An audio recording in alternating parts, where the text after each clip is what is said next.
Alors, moi non plus, je ne suis pas juriste, mais je parle en tant qu'usager du droit, et en tant que militant, et en tant que négociateur, et en tant que responsable politique, depuis des années pour la Palestine. Le droit a été un des instruments et des domaines dans lesquels j'ai dû investir pas mal de réflexions et dans lesquels j'ai accumulé une certaine expérience. Alors, bien sûr, le droit international, comme le droit interne aux divers pays, évolue. Ce n'est pas un système immuable, et tout le monde le sait ici, mais de temps en temps, on entend dans les débats qui ont eu lieu aujourd'hui des affirmations très, très tranchées sur l'impuissance du droit international, comme si c'était quelque chose de fixe et de définitif, et de permanent et de clos, alors que c'est quelque chose qui est en évolution constante. Et on a parlé ce matin des avancées et aussi des régressions auxquelles on a assisté au cours des dernières années dans toute une série de pays, dans le droit coutumier aussi bien que dans le droit international. Moi, je pense qu'il faut bien savoir ce que le droit peut faire et ne peut pas faire. Dire le droit ne peut pas imposer la justice, bien sûr, mais non, c'est pas... Le droit, c'est un discours sur le droit, et ses vertus sont celles qui peuvent être les vertus d'un discours sur le droit. Les instruments pour appliquer ce droit et transformer la réalité, ce n'est pas dans le droit lui-même qu'il faut aller les chercher, mais dans les rapports de force qui existent dans les sociétés, entre les États et avec les États. C'est donc ça nous renvoie à ce qu'on peut appeler globalement la politique et l'action politique.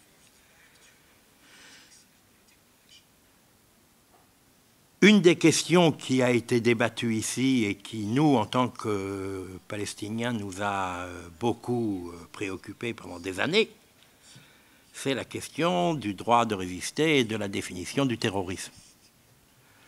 Alors, je ne sais pas, il y a eu un débat très intéressant tout à l'heure sur faut-il ou non donner une définition légale et acceptée, universelle, du terrorisme. Est-ce qu'on a vraiment besoin de ce concept pour faire avancer le droit et la protection des personnes, etc. Est-ce que les notions de crimes de guerre, de crimes contre l'humanité, de crimes de génocide ne sont pas suffisantes pour réprimer tous ces crimes sans avoir besoin de donner une définition au crime de terrorisme? Mais c'est un fait que dans le langage non juridique, le langage des médias, le langage de la rue, le langage du débat public, le terrorisme est là. Il est nommé comme tel, et il y a sur l'objet qu'il désigne la confusion la plus extrême. Donc on est obligé, même si ça n'est pas à des fins de législation internationale, mais dans le débat politique, on est bien obligé de savoir de quoi parle-t-on.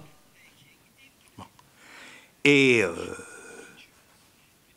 il y a toute une série de définitions. Quelqu'un ce matin a cité les 217 définitions anglophones du terrorisme. On peut par exemple piquer au hasard une définition très très intéressante, très édifiante, qui est une des définitions données dans une convention de l'ONU contre les attentats suicides et contre le terrorisme et les attentats suicides, suicide bombings, passés sous l'impulsion des Américains dans le choc de l'après 11 septembre, et qui définit le terrorisme comme toute action violente non autorisée. Non autorisée par qui? Par les États. Donc, ça, c'est une définition extrême. Alors, elle nous renvoie à des conceptions parfaitement idéologiques de ce que peut être ou ne pas être le terrorisme. Alors, ça fait longtemps quand même que les adversaires dans divers conflits, symétriques ou pas, se renvoient à l'épithète de terroriste. La violence de mon camp est toujours absolument diaphane, et celle de l'autre est toujours criminelle, quelles que soient ses formes. Donc c'est un terroriste. Et il me répond, terroriste toi-même. Bon. Donc on est bien obligé, quelque part, d'essayer de tracer une frontière.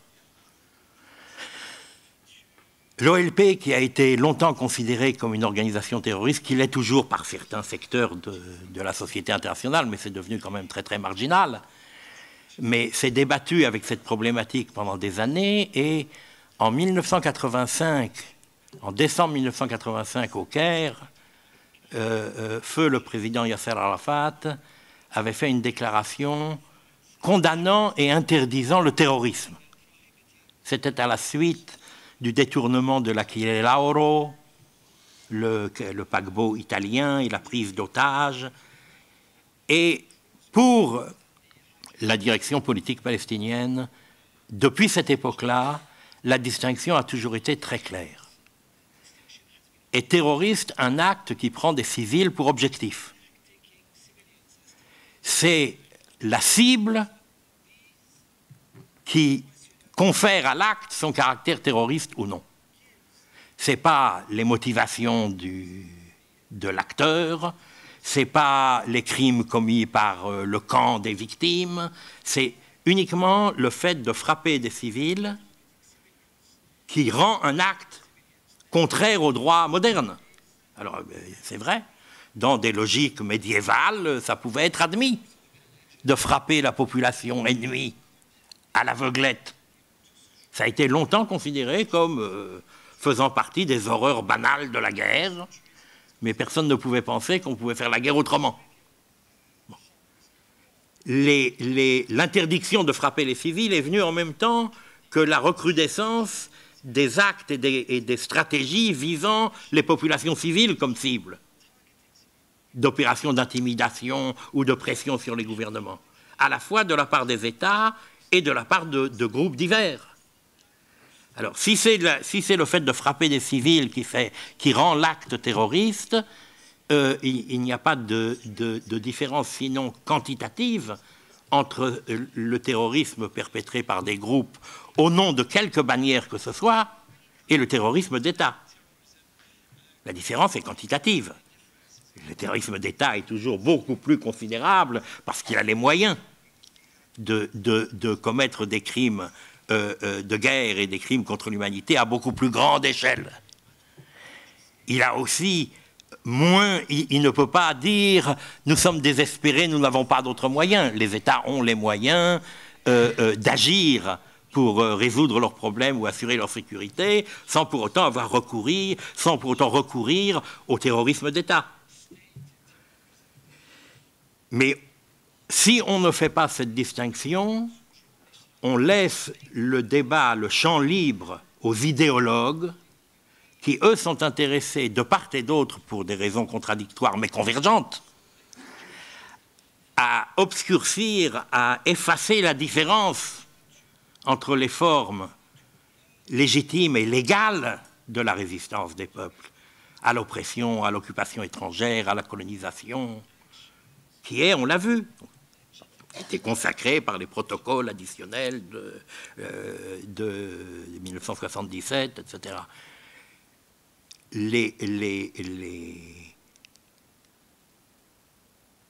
La disproportion qui existe entre le terrorisme d'État et le terrorisme tout court, tel que nous le définissons, fait que, bien évidemment, les mettre sur le même plan, comme on l'a dit ici, est assez indécent. Mais l'immensité des crimes commis par les États dans leurs opérations terroristes contre des peuples ne rend pas pour autant moins criminelles les actions commises par des individus ou des groupes dans des guerres, même si ce sont des guerres justes, et même s'il s'agit de guerres qui procèdent de l'autodéfense et de la légitimité de la résistance contre l'occupation étrangère. Ces opérations sont légitimes dans des limites données, elles ne le sont plus au-delà de ces limites, et ces limites, c'est le fait de frapper des civils. Alors des fois, on a, par exemple, dans le cas palestinien, il y a des moments où cette définition commence, où cette volonté de passer une ligne de démarcation entre les civils et les militaires devient très difficile. Les habitants des colonies dans les territoires occupés sont armés. Les colonies font partie d'un dispositif paramilitaire. Et souvent, les colons sont responsables d'exactions contre la population palestinienne encore plus atroces que celles que commet l'armée dite régulière. Bon. Mais les enfants des colons, à quel âge faut-il cesser de les considérer comme des personnes protégées? Et la question là n'est plus de qui est dans les territoires occupés ou qui est à l'intérieur du territoire israélien. Une attaque contre le ministère de la Défense israélien à Tel Aviv représenterait un acte de résistance légitime, ce qui ne veut pas dire opportun sur le plan politique. Nous avons choisi de suspendre la lutte armée depuis plusieurs années au profit de la négociation. Mais ça ne veut pas dire que la lutte armée était ou serait criminelle si elle reprenait. Ça veut dire que c'est un choix politique. Ce qui est criminel, c'est de prendre des civils pour cible. Alors, on disait, on a posé la question tout à l'heure, qui lançait les roquettes sur la ville de Sderot et d'autres régions du sud d'Israël. Le Hamas a revendiqué l'envoi de roquettes pendant une très très longue période, puis il s'est engagé à une trêve de longue durée avec l'État d'Israël, et le Hamas ne lance plus de roquettes, donc les roquettes qui sont lancées maintenant sporadiquement le sont par des petits groupes dissidents, et le Hamas ne les autorise pas à lancer des roquettes qui vont à l'encontre de leur politique.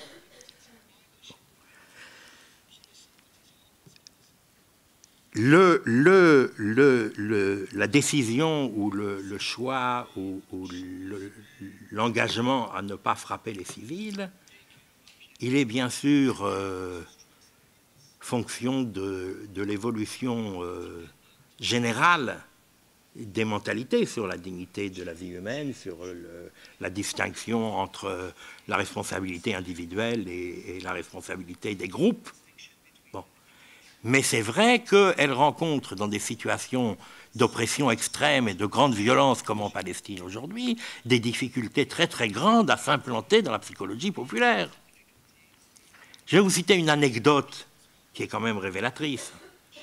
Un jour, j'étais, à l'époque où j'habitais à Ramallah il y a quelques années, je faisais mes courses dans un petit supermarché du quartier et on entend à la radio qu'il y a eu un attentat suicide en Israël et qu'il y a 20 morts et 50 blessés.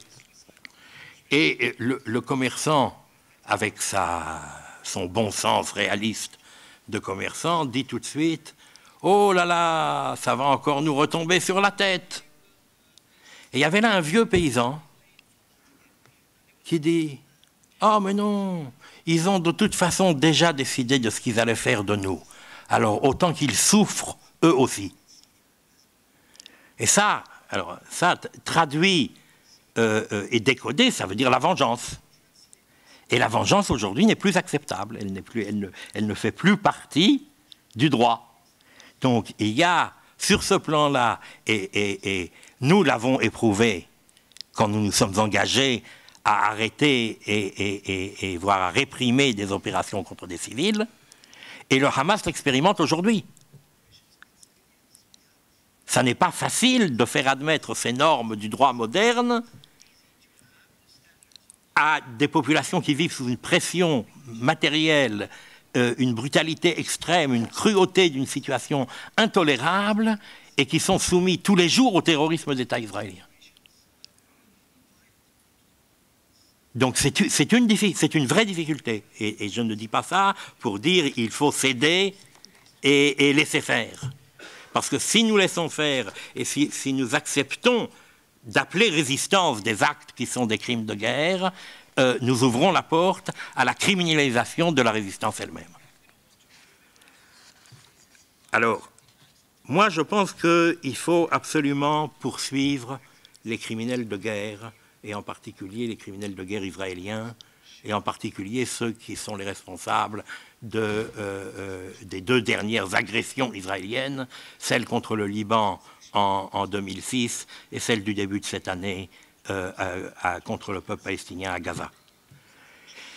Et c'est assez extraordinaire que ce colloque ait lieu juste quelques jours après la publication du rapport de l'envoyé spécial de l'ONU, Richard Goldstone, sur l'opération israélienne à Gaza, qui est accablant pour les Israéliens, mais qui ne passe pas sous silence les violations du droit commises par le Hamas et d'autres groupes palestiniens. Mais ce rapport, qui inquiète quand même assez fortement les dirigeants israéliens à l'heure actuelle, et ils déploient une activité de relations publiques un peu frénétique pour essayer d'en limiter les effets. Mais je pense qu'il faut poursuivre les criminels pour un ensemble de raisons. Vous savez que l'autorité palestinienne s'est portée plaignante dans cette affaire, et je pense que nous serons fermes dans cette exigence pour un ensemble de raisons.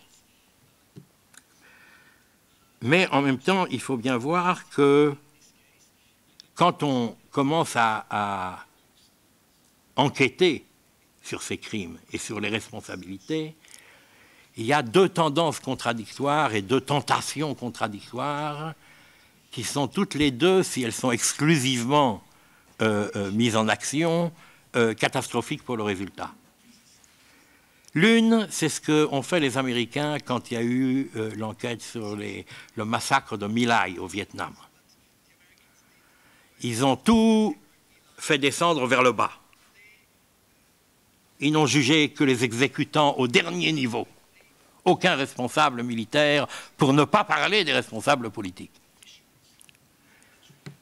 L'autre tendance, c'est celle de la commission d'enquête israélienne sur le massacre de Sabra et Shatila, qui, elle, ne s'est occupée que de responsabilités au sommet le plus haut du gouvernement israélien, de façon à n'isoler une responsabilité que morale, puisqu'il s'agissait de gens qui, à l'exception de Sharon, n'avaient rien à voir avec l'exécution elle-même.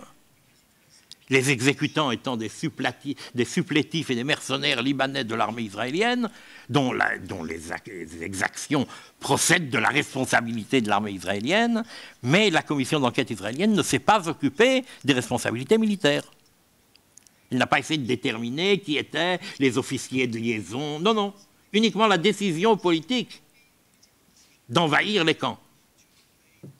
Alors je pense que toute action en direction des Israéliens sur les crimes de guerre commis à Gaza doit se méfier de ces deux tendances et tentations contradictoires et concilier la nécessité de mettre en lumière les responsabilités politiques jusqu'au niveau le plus haut et la nécessité de juger les exécutants pour des actes illégaux et criminels commis, parce que ça, c'est dissuasif. Parce que la prochaine fois qu'on leur donnera un ordre illégal, ils réfléchiront deux fois avant de l'exécuter. Et puis, il y a une autre considération. Et là, je voudrais dire que l'impunité, et là je ne parle pas de l'impunité des États, mais l'impunité des individus et des exécutants dans les crimes de guerre et les crimes contre l'humanité, est très très dangereuse parce que, bien évidemment, c'est un encouragement à recommencer. Et partout où on a vu des systèmes d'impunité totale mis en œuvre, que ce soit après le premier génocide au Rwanda en 1972, ou à la fin de la guerre de libération en Algérie, sont comme par hasard des lieux où la criminalité politique et le terrorisme ont pris en métastase de 2 générations des dimensions nouvelles.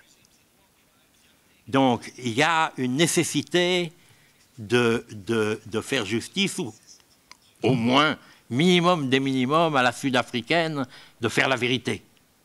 Ce que nos amis irlandais réclament. Bon. Et je pense qu'il y a une nécessité particulière à ce que la justice s'exerce dans les conflits à caractère ethnique ou nationalitaire. Parce que lorsqu'il s'agit de conflits à caractère civil et politique, par exemple les crimes commis par les dictatures en Amérique latine, ont été en général commis dans le cadre d'une société nationale et des péripéties de son destin politique.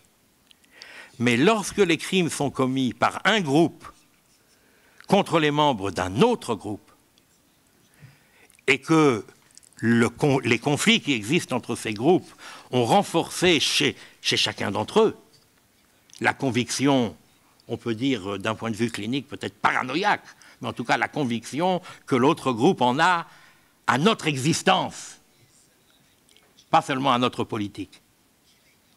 Dans ces cas-là, la justice individuelle contre les criminels est la seule façon de permettre de dissoudre la culpabilité collective, de dépasser la culpabilité collective et la mise en accusation globale du groupe perpétrateur par les victimes.